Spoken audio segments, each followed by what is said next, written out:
It's quite fitting that I'm wearing a Spider-Man shirt because today we're talking about superhero movie from 2008, which was mainly a parody of Sam Raimi's Spider-Man in 2002. Let's get into this.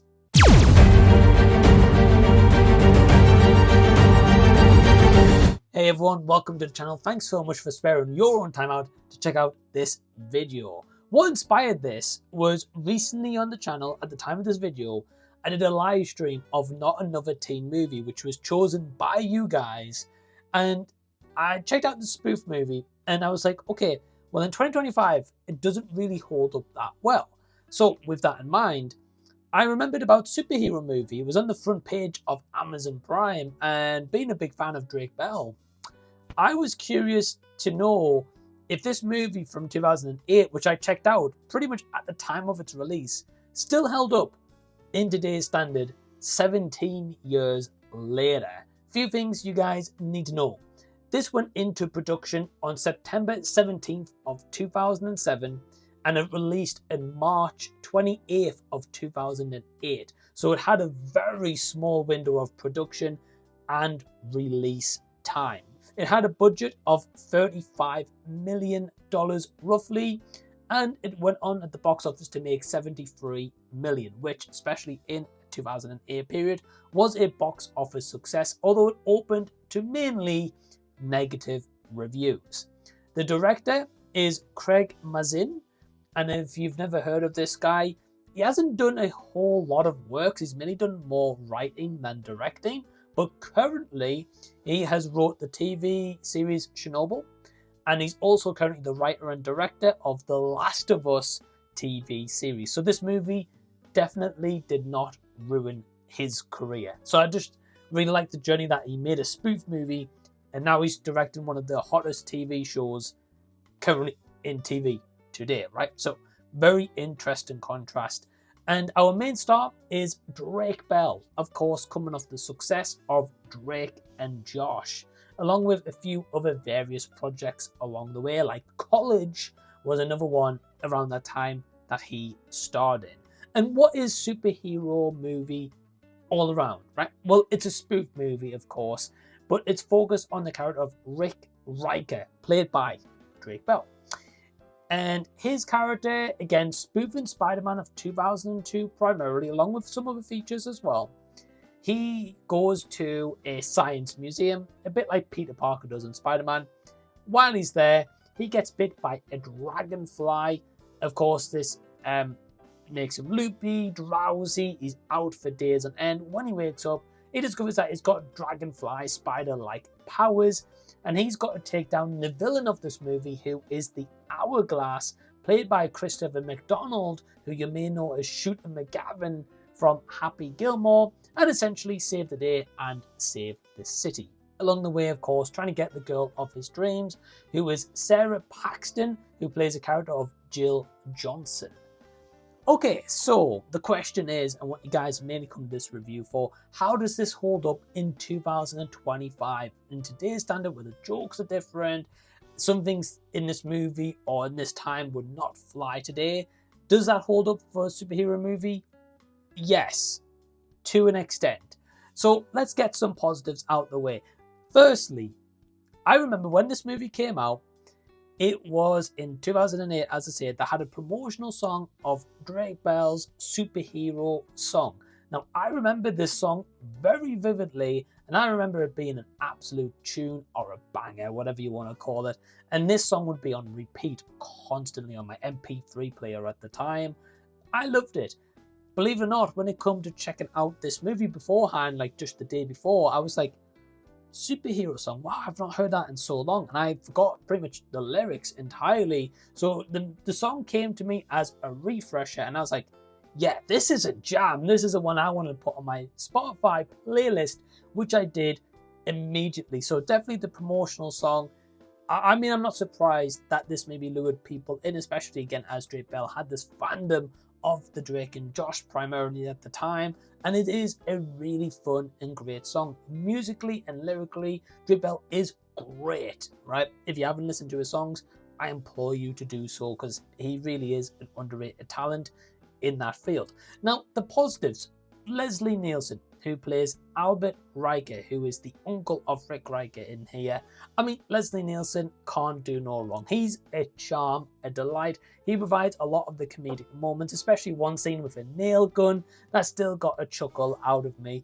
He's great, right? And I wouldn't be surprised if some of the budget definitely went on to paying him to feature in this movie. Yeah, he's just great. Comedic timing.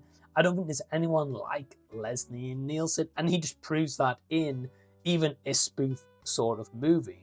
The on-set, like, practical locations of where they shot are still impressive. It still looks really, really good, and you can tell that they actually put some production in this feature to try sell the illusion of being like a Spider-Man 2002 of many different shots that you think, okay, well, in comparison, this looks exactly the same. It isn't too much differences here and there. Now, you've got Christopher McDonald, who's also really, really good as Lou Landers / the Hourglass. Of course, as I say, people may know him as Shooter McGavin, but even here in a villainous role, he is still great. He still steals the show whenever he is on. Even if he isn't given the best performance of career, he is still just really great in the role. In terms of Rick Riker, our main character of Drake Bell, again, he was coming up this stardom and this success, and him as the lead role, I actually think he's kind of a perfect fit. Now, do I think he gives an incredible performance? No.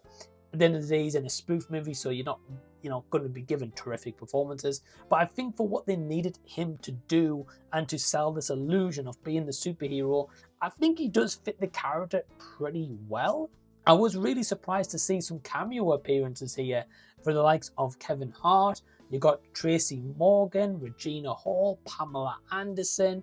There's so many people. I was like, wow, what are they doing in this movie, right? In 2008, before some of these people went on to have even bigger careers than before this movie or even of this said time. So those, I would say, are like the main takeaways I took here, where I had a few little chuckles along the way. I did have a few positives, but I need to go into the negatives and where this movie doesn't really hold up. There's a few lines, specifically right near the beginning of the movie, on a bus where they're describing different groups of people. The last group of people Kevin Hart is explaining his character is a little bit of a touchy subject, and that is a line that would definitely not fly today. When they said that, I was like, yeah, that has not aged well in the slightest. There's a lot of comedy and a lot of gags that I don't think works well or fits in pretty well either. There is a backstory about a Batman Begins, which I did get a chuckle at. I did really enjoy, but it also does kind of feel out of place, especially as this is mimicking Spider-Man. And I think where this movie falls short is it tries to do a lot in a very short runtime. I think the runtime was roughly about 79 minutes. Now, if you exclude the credits, it's a little bit way less than that. So on one hand, you could say that the superhero movie doesn't outstay its welcome, but then on the other hand, you could also say that it doesn't develop its characters enough in this spoof or have more of a solid story structure because of the short runtime that it is presented. I feel that they try to mock too many movies into one, where these spoof movies, from what I've seen, don't hold up that well because most of them are trying to spoof like 5-6 different movies instead of having like one solid storyline throughout, or just say being Spider-Man 2 ripoff, right, throughout the entire thing. It tries to go into different avenues of like the X-Men and Batman Begins and then other feature projects. I think there's definitely potential there where this could have actually been a good, solid spoof movie. This could have been one that was memorable and maybe the ultimate superhero spoof movie, but I don't think it reached those heights or that caliber because, again, they try to throw too much stupid moments into their story of having, instead of having a little bit more of a solid, like, structured storyline, I should say, instead of just going for like a gag and a laugh per minute, which I appreciate a lot of them fell into this trap at the time, but looking back on it, they didn't really need to because the comedy could have came more natural, because there is certain scenes, as I say, I got a chuckle from. So in that aspect, a little bit of this, to an extent, holds up to today, especially the references of Spider-Man and those movies. And if you've seen them, you're going to be like, right, well, this is mimicking this, this is mimicking this. So in that aspect, it works okay. But as an overall picture, as an overall narrative,